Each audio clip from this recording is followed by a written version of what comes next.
So what we're going to do now is change the system units on our screens. So if you want to change from meters to feet or kilometers per hour to knots, we can easily change that in the screens here. So what we'd want to do is go to Home, then select Settings, Preferences, and here we have Units. Now, before we do this, just make sure that you have the ignition turned on.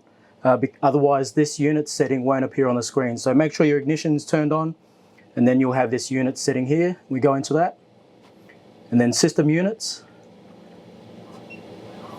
And here you have a few options. You've got statute, metric, nautical, or if you want, you can customize it where you have your different units of measure for different settings or units. So your depth you can have in meters, temperature you can change from Celsius to Fahrenheit, vice versa, and so on, which is what most people do. You can customize it that way.